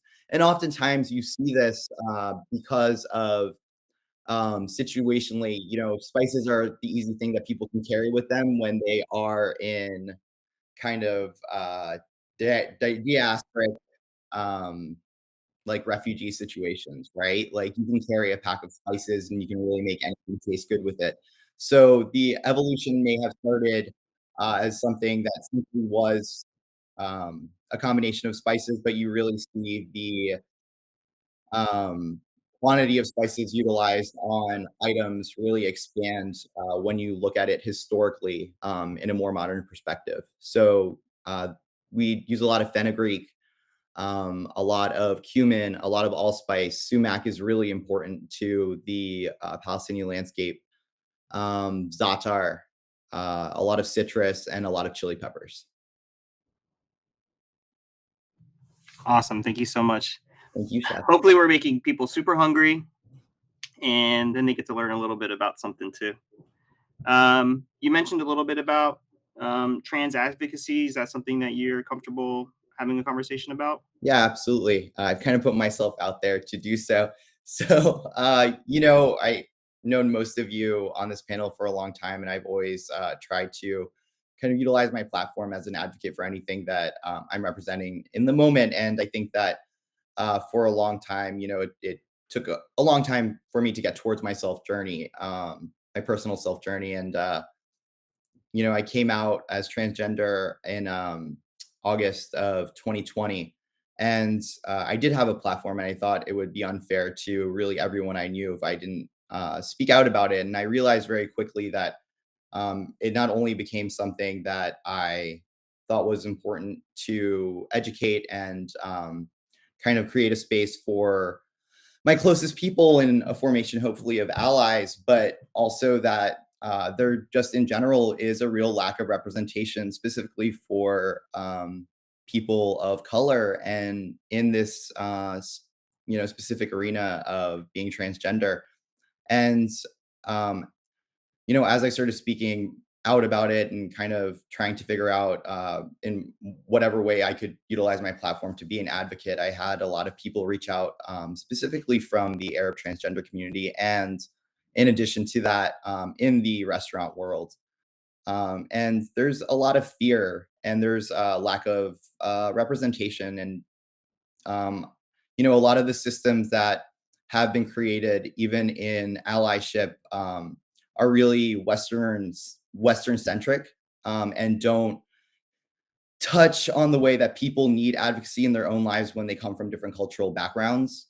So specifically for me, as I've kind of created this, friendship with a lot of people nationally who are queer and Arab, and even internationally, we are really trying to create spaces for people with our specific background, just because when we have advocacy and or centralized spaces for those of us from our specific culture, obviously we know how to help each other out with a better sense versus these infrastructures that have been created with a real westernized central kind of like identity to them. We're going to pause there. We're going to move to Lydia Chang, one of my favorite colleagues, who her and her family do amazing stuff, and is just a real true entrepreneur, with so much strength to share. Would you like to talk about yourself and introduce yourself a little bit? Thank you, Eric. Well, I was born into a restaurant family that was founded by both my parents, Peter and Lisa. However, I was actually born and raised by my grandma back in Wuhan, Hubei. So ever since I started working with my family, I realized how much work they put into something they're super proud of, being part of coming from the Chinese heritage, serving what they know is the best of our culture and sharing that language with the diners. Can you talk about a little bit about kind of how the journey's been from, this kind of uber popular location in Virginia, Richmond, Virginia, that's now translated into your father and with you at the helm really kind of expanding. And I think also, Chinese food culture can be pretty, especially on the restaurant side, can be pretty male dominated. And really, I always constantly see you and your mother really kind of really running things and doing the entrepreneurial side of stuff and figuring out how, that vision becomes to reality. Sure. Dad's professional career started in the U.S. Back in 2001, working at the Chinese embassy in D.C. And ever since, he has just been like so focused and concentrated on Chinese foods could be very, very diverse. It has a lot of perspectives. And everywhere he tends to go, he always has a crowd of followings chasing for the taste and flavors. And not to mention, my mom has always worked with him side by side on creating our signature, scallion bubble pancake, a lot of the dumplings and tofu skin salad that are widely popular and welcomed. Um, Going to how it is a work from the family. So while I was not formally trained to work in a restaurant, whether in the kitchen or front of the house, I'm actually always deciding on the business decisions or operations to meet the demands of such an evolving industry. Um, After I graduated college in the UK, I joined the company and kind of decided, okay, I'm going to spearhead the growth for the family restaurants, beginning with Arlington, Peter Chan, going to a different concepts, Q by Peter Chan in Bethesda, but also Mama Chan in Fairfax, which became like the restaurant, the concept is actually from both women, my grandma and my mom, who are the home chefs. And the concept is mainly to celebrate those home chefs that don't really get a lot of credit on making such delicious foods. And making sure that people from the diner's perspective always feel welcomed, joining a friend's home for a meal carefully prepared by their grandma and moms. To my colleague Kevin Tien, who really does cook in this kind of modern lens of his own culinary traditions and his Vietnamese background. So Kevin, I'll let you talk about yourself, your food perspective, and kind of what you do, what you've been up to. Thanks, Eric. So I've been cooking pretty much my whole life, but no culinary degree. First person in my family to be born here in the U.S. And we definitely moved around a lot because my uncle was in the military. So I've had the chance to live in the South, the West Coast, the Northwest, now in beautiful Washington, D.C. And I think a lot of my food, whether some people want to call it like Pan-Asian or fusion or whatever, for me personally, I think it's only until recently I've really gotten like a grasp of like who I am as a chef, or even as a person, right? Because I think as a first generation immigrant, you're kind of lost in translation of am I Asian enough or am I American enough? And for me personally, I've found like there's like this big group of people that are like that feel the way I do, right? And that's just who we are. We're Asian Americans, we're Palestinian Americans, Chinese American, right? And there is a place for us, and that's where I find my food right now. It's a good balance between like what I learned from my mom and my grandma, and then a lot of the kind of like the kitchens I kind of work my way through to kind of like learn how to cook. And even today, we are. I'm the chef at Moon Rabbit here in the Wharf, and we do a lot of like Vietnamese flavors, but none of it's like very traditional at all. I think everyone here has had the chance to actually dine at our restaurant before, which is awesome. Thank you so much, everybody. And my food's always been like very different and very fun, and it's always like changing. But just like me and how our industry is changing. So that's it. The next person who I'm so excited to learn more about, Chef Daniela Harris from Little Food Studio. I only just met you recently, and you had an amazing dish at the event that we did. And I've been stalking you on Instagram. So we're all excited to hear from you. So go ahead and tell us a little bit about yourself and introduce what you do. Sure. So thanks for having me. This is really fun. So like you said, my name's Danielle Harris. I've been in the DMV for almost 7 years. I moved here from Chicago, where I went to school. I went to school for design and dropped out of art school twice, and cooked my way kind of out of that. But I've been cooking since I was a kid and became a sous chef at 19, which was like absolutely insane. Went back to college, dropped out of college. It's kind of been a ping pong for the last decade or so. But food is kind of like what has always kind of grounded me. Italian food is what inspired me to cook as a kid, which is kind of what Little Food Studio is to me now. It's kind of like a playground of Italian flavors, European flavors. It's kind of it was not planned at all. I'll say that Little Food Studio was kind of taking a whole life of its own that I was not expecting whatsoever. I had moved here as a live-in nanny, as my fourth time or so doing that job, and I started meal prepping for a family that actually kind of moved out to Maryland a few months after I moved out to DC from Chicago as well. So we just kind of picked up where we left off. Um, and that translated to me doing more meal prep for families, which turned into private dining because I hated doing meal prep.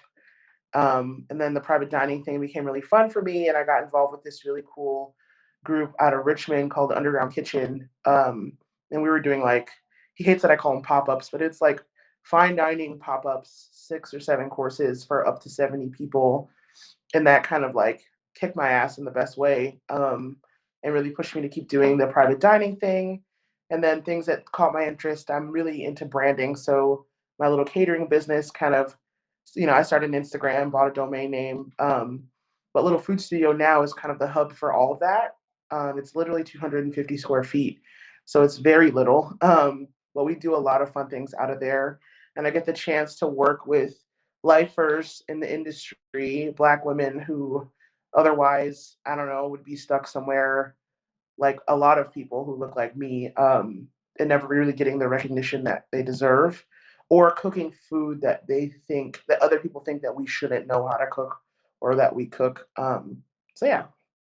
Another person, Rob, and I have been around cooking in DC forever, always kind of crossing paths in various directions. You have your new restaurant. It's super popular. It's got a very cool point of view, and it's nice to for me, who's been following your career for a while, really see you kind of coming out and started vocalizing this amazing opinion that you have about sustainability and food waste, and kind of becoming a prominent voice in our food scene, and it's very welcomed because you do something that none of us do. So why don't you go ahead and kick it off for us? Yeah, cool. Thanks for having me. So, like you said, I'm Rob Ruba. I have a restaurant called Oyster in Washington, D.C., which is rooted in sustainability. And it's kind of the direction I've taken my career. Primarily 2016, 2017, I started to analyze everything I was doing as a chef for now almost 20 years. And I saw a lot of waste and a lot of things that didn't make sense. Kind of how I was cooking like a kid in a candy shop with no real point of view and what that waste became or where things came from. And went on this journey of sustainability. I became a vegetarian at that time, and kind of threw away everything I knew about cooking. I worked for all these like great Michelin chefs and stuff, and I had to kind of forget about that because a lot of those practices don't make sense. And when you start thinking about the future and where we're going to go, we originally framed the restaurant as a project because we never really feel like it's going to be complete. We're always thinking about how to move forward, and it's not dogmatic. It's more of a pragmatic point of view where it will constantly change and evolve as we find out more information. It's kind of a wild journey. We were about to open, and then the pandemic hit. We had to close down. We were never able to officially open, so we had to do takeaway, and that was very difficult with a restaurant that's viewed in sustainability. How are we going to do packaging when majority of our to-go food comes in awesome deli containers that are all over the place in our restaurants normally?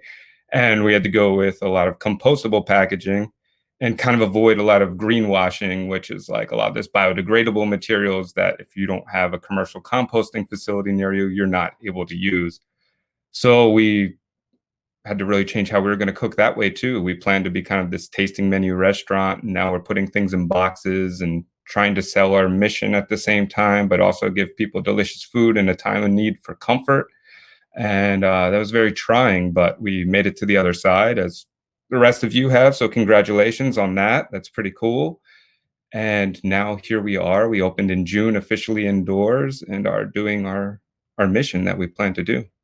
Thank you everyone for the introductions, and we'll just kind of go back into the round. And I feel like we can ask questions of each other. So if one of you guys has a question for another chef, post it in the chat and I'll post and we'll connect each other, because I think this is a good opportunity for us to get some takeaways from all of our different point of views. And then I'll prompt each person with a question. And hopefully that'll kind of guide us.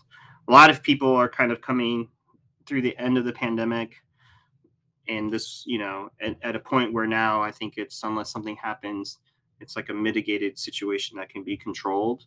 And you just have to proceed with this new perspective of how businesses move forward. A lot of context is about how do people rebuild or build. But I think like what we do is always building and rebuilding, even if it's something that we've had. Everyone on this call is in the context of looking at what they've done and deciding if how they're going to constantly build and rebuild and evolve on that. So I think the real question is okay, here's an opportunity where the entire world and the food scene and how people look at food and talk about food, how food writers exist or don't exist, and moving forward, based on everyone's perspective on how they look at themselves, how they cook, how they look at business, we'll go just one by one and say, okay, this is the thing that I would like to tackle moving forward. And it will be the thing that I want to own as the thing that I want to tackle and put my stamp on moving forward, if that makes sense. So Marcel, you're next to me on the screen, so we go with you first. Yeah, I'm laughing because you're asking me to talk about one thing I want to tackle, but I don't do things in ones, I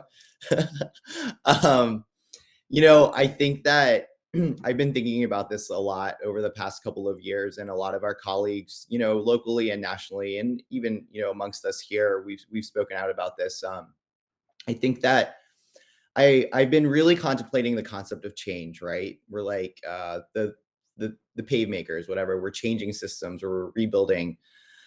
And I think most recently, I've really come to the conclusion that, change is just putting a band-aid, and really all of these kind of archaic, systematic things that we are trying to change just need to be broken from the top, and rebuilt.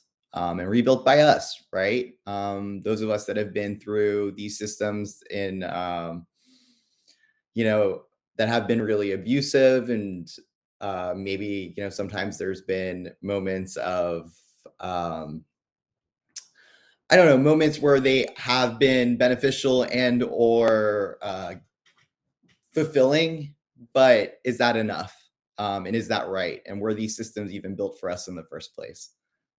And what does it mean? And, I'm contemplating this now. And, Eric, you've seen me very closely along this journey of trying to build my first brick and mortar, right? And I think there are some things that I said from the beginning that I really need to have happen to do it, or else I'm not going to do it. And that, is having equitable financial systems in place for the people that are employed there, because there needs to be a good quality of life. Because oftentimes, and too often, we're in these jobs and we're running these kitchens, we're running these restaurants, and people are constantly looking for real jobs, right? Where there is real work to be had here. It can be really fulfilling. Why is there this constant underlying need that in this rumble that we're always hearing about, people trying to find the next thing when they're within it? Why aren't we creating systems of equity within it, and establishing fair wages, establishing healthy lifestyles, not working people to death, sometimes quite literally. And even in, during COVID, we all figured it out, but a lot of us worked a lot harder, and that's not really fair in any sense, when blue collar workers whose job is hard enough end up working twice as hard during a global pandemic. What are we getting out of that? And sure, there's a lot of successful things that I think all of us speaking here now had done, but that was kind of all a pivot. And so now that we've learned from that, what do we do to really reinvent the landscape? And for me, it's about empowerment, and it's about empowerment and the bridges that we create with the food that we're creating. And I think that in the arena that I'm in, the big word for me alongside equity is reclamation. We've seen so many people from the global majority who are the most marginalized speaking out over the past couple of years about the inequities and of life. And it's really our moment of reclamation in the rebuilding of these systems. And that's what really I'm trying to do. Specifically with my little joint that I'm gonna hopefully open up at some point in time. Well, I'm excited for you to take these ideas that you have and figure out how you're gonna it's all, when you get to start from the beginning, that's always the greatest journey, right? Because you have the control.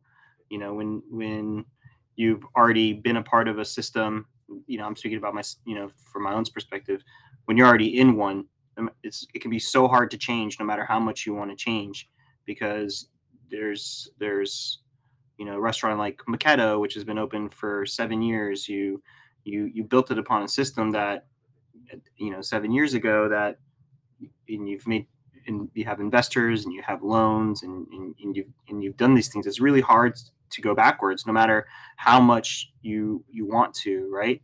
And I think moving forward, having people understand that there are new ways to create your business, and there are new ways to do it, and there's new ways to map it out, and to be unapologetic. And I think before, people are so willing to take whatever space they can get and deal with whoever they want to deal with. You and I were, I've been helping you tour spaces, and you found yourself saying Arab food instead of Palestinian food on the very first tour, because you just didn't know how the person was going to receive an idea of a Palestinian food, and then you're just like, why did I already revert to, oppressing my own point of view?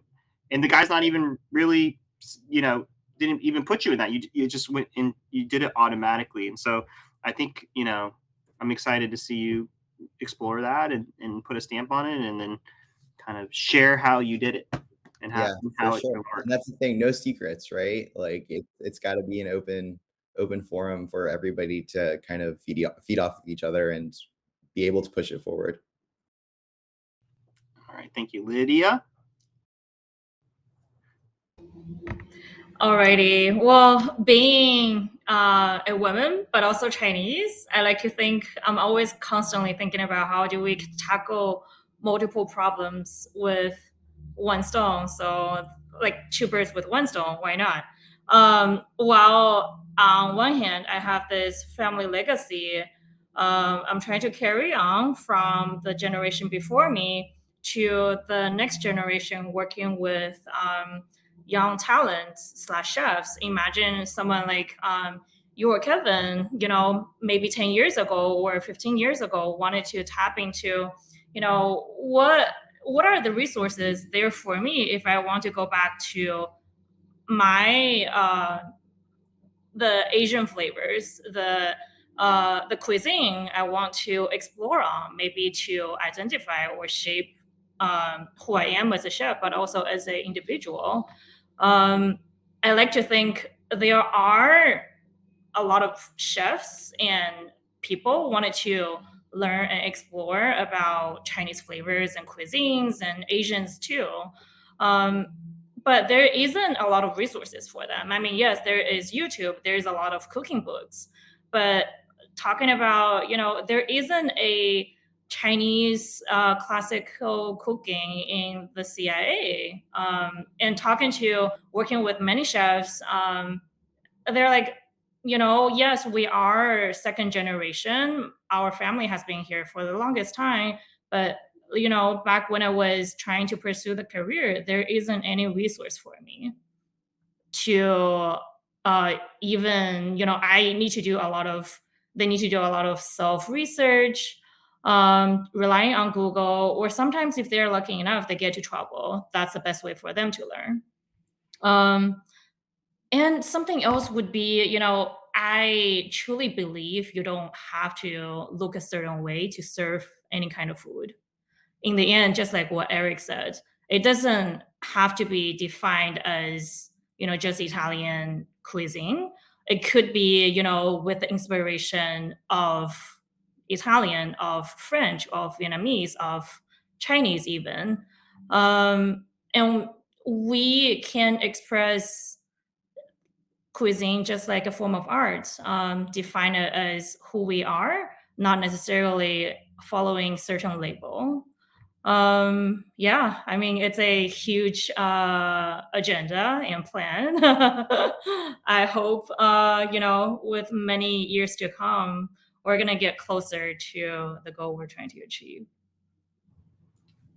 I would definitely attend the Lydia Chang Culinary School in like 5 minutes. I think all of us would sign up. And I was just at the CIA Copia, and there is no wok there for any of the students to use. And I think what I really kind of love to mirror is, there's such a rich culinary history of Chinese food in America. Chinese immigrants and workers and slaves have been in this country for hundreds of years, and have kind of isolated themselves in habitats that they could control and feel protected and be in control of. And then, there's so many of our peers whose families have opened Chinese restaurants across the country. And that's how they grew up and have, kind of found ways to navigate their race and identity through selling an Americanized version of Chinese food. And you really only kind of find small pockets of traditional food in these enclaves of communities, and it's kind of has this kind of sense of protection kind of bubble wrapped around it, where it's always been like, this is our food and this is the food that we sell. And I think for your family to come and just be like, this is the food, and this is the food, and we're going to do it in this country, and we want to teach people about it, and then for you to kind of take that and move forward and say, this is how we're going to teach people about it, because I think there's just so much interest in knowing what real Chinese food is, right? And I think American Chinese food is its own lexicon at this point of importance to food culture, and what happens here in the United States, and it has its own amazing story to blossom. But I think, you can go back to the original Chinese settlers here, and really it'd be amazing to explore, like, more about that kind of evolution of what was theirs and what they were selling, and knowing more about that, and seeing how maybe that all kind of connects. Okay, thank you. Lydia, not Lydia, Kevin Tien.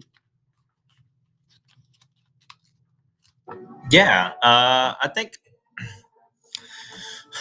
for me, what's been always like really important is I talked about how like I moved around a lot, and it's like hard to find a sense of like community for me. And the place where I found my community the most was always in a restaurant, right? And like my team and you guys are always like the people I reach out to first whenever I have something I want to celebrate, or when I have a concern, or even when I want to vent, right? Like this like chef community and this kitchen team are the first people I turn to. And we all know that that's who we spend the most time with. I spend more time with my staff than I do my wife, and and I hope one of these days that'll flip, right? Uh, but what's really important to me is I think a lot of the times when I first started cooking, I was so focused about like everything that's on a plate, and as I'm getting more and more into my career, it's like a lot of the stuff that's outside of the plate that's like very important. And I've heard a bunch of people like say that in that kind of way before. It's about like community. It's about like what kind of like mission you have with your restaurant, such as Rob and sustainability, and Marcel and Danny and Lydia and you, Eric. And for me, I'm just trying to find the best business model that supports the staff to where we can grow everybody, from our porters to our prep people to people that are our hosts, right? Like otherwise, like Marcel said, like people are going to be looking for like, oh, how do I get out of the restaurant industry to find like a real job? Like this is a real job, and everyone should be able to have a good pay, a good balance of life. And I think there's all kinds of different ways to like slice the cake, I guess. I think maybe that's a bad analogy because most people think there's only one way to slice a cake. Uh, but for me, how does everyone get like an equal slice? And how does everyone get to be like around a cake to get that slice? I haven't figured it out. I've tried a couple of different things with Himitsu, my restaurant, Emily's that closed. There's a lot of things that I'm learning here, like working for a hotel about how they structure things, and my sandwich shop, Hot Lola's. And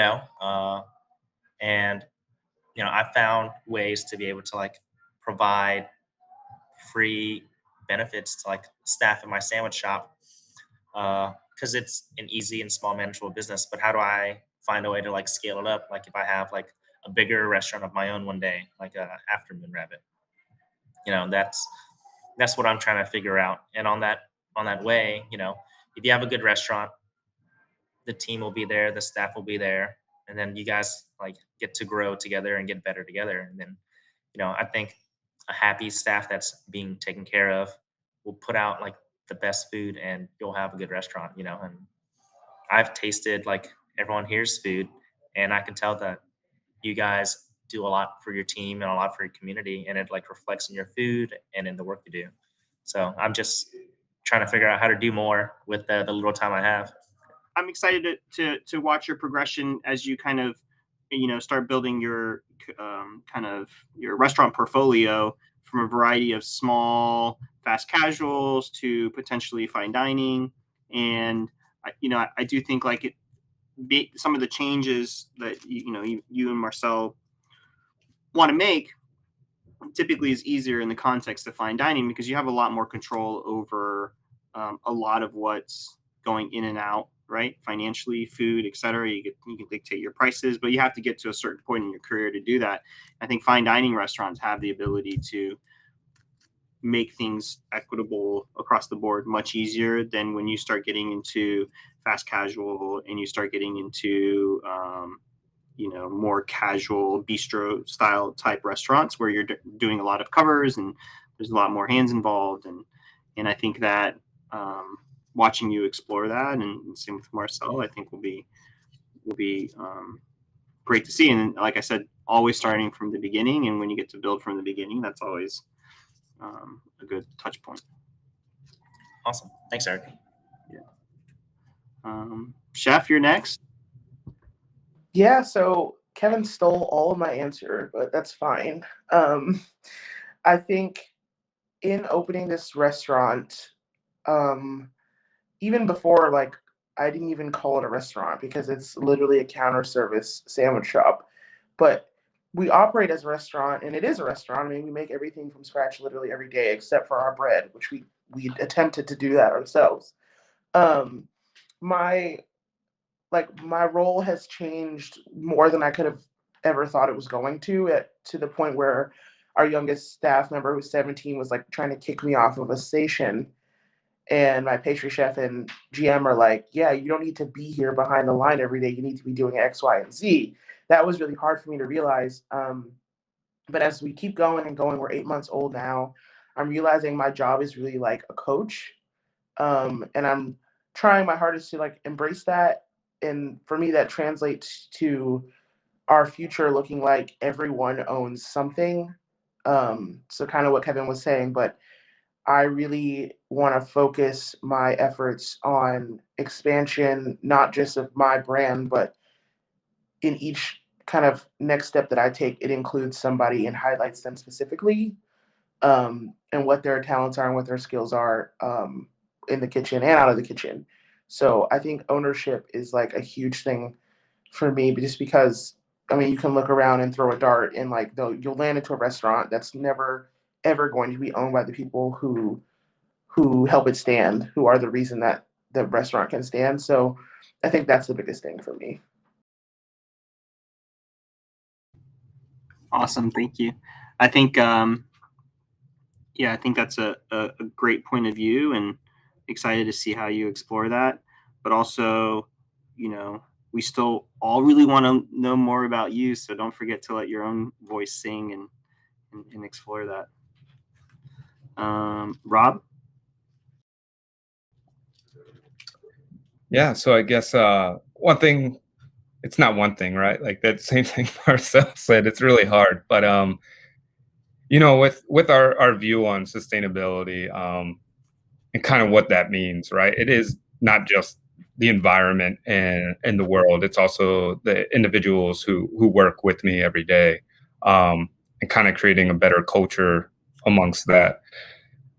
It's not about this being a trend or anything like that. It's really opening that dialogue of what is going to happen in the future, and creating systems to kind of combat that more. I think a lot of us have seen climate change kind of happen at a very slow pace, and we haven't seen it like happen instantly. So we kind of forget about it a little bit, but individuals that we love that live other places are going to be displaced at some point because of this.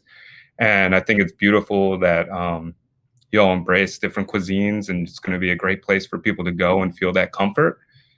And it's about us creating this dialogue and putting that out there. And I hope people emulate what we're doing. It's not anything novel. I think a lot of the things we're doing at the restaurant are actually going way, way back to indigenous ways of things, and thinking more of a steward and less about being someone who's famous and all that. I think we have to just be more demanding of our governments to put things in place, because I can't do it myself. I mean, there's 3 people work in the kitchen, including myself. I mean, it's not enough. So we need like DC to have a composting program with incentives for restaurants to all compost and not be a cost on the individual, right? We see that with recycling, and only 91% of that's being actually recycled. And also start putting, if you're going to say we can't have single-use plastics or plastic bags at a restaurant, what's the incentive? What's the alternative? Like, give people answers, because a lot of individuals don't know, and that's part of our discovery with this restaurant, is that journey is figuring these things out and letting everyone know what we're doing, right? Like, we don't want to hide the things that we're doing. We don't want to use that as our point of view, like, oh, that's what makes oyster. Yeah, but I want everyone to do it. I don't want to be like this sole restaurant on an island of sustainability. I want everyone to adapt to it, and take simple practices up that can improve the environment and our time here on Earth. Awesome, thank you. That kind of wraps up the conversation, and I appreciate everyone's time, and I really think the kind of takeaway, even though we've all said it in a variety of different ways, is how do we take the opportunities and the luck and the platforms that we've had in our careers and share and grow through education of our cultures and our history to make sure, one, it continues to grow and people know more about it, and how do we create that same platform that we were able to get through luck and happen chance, and make sure that it can actually exist and be equitable for people to do moving forward. And I think that's kind of my version of the takeaway of what you guys would like to change, is how do we educate, and how do we make it equitable, and how can we create the next version of ourselves and what we're doing, and not make it so roll of the dice that could happen. So once again, you guys are my squad. I appreciate you guys. Thank you for your time. This has been just such a fantastic kind of little journey into not only your life, but also this sort of, like, I think of it almost like concentric circles of chefs and like activists that and all aligned around food and story and community. And I think it's a really wonderful way for us to round out the Art Summit series. Yeah, thank you for having me. I think what we hope to show is what should be going on in the mind of kind of what the modern chef moving forward is supposed to be, right? And it's not about me and what's on the plate. It's about the story and the people that put all of this together, and how can we share it in the most honest and integral way possible. And hopefully those are the stories that will be told moving forward, because the more of these stories that come out, and the more of these type of people that you've met in these videos get a platform, that's really where you see these changes happen. And it was an honor to be able to share some of these people with the world. And I'm just grateful to be your collaborator. We're so thankful to have you, Eric. It's just been like a delight throughout. So thank you so much, and look forward to the next time we get to break bread together in person. Yeah, for sure.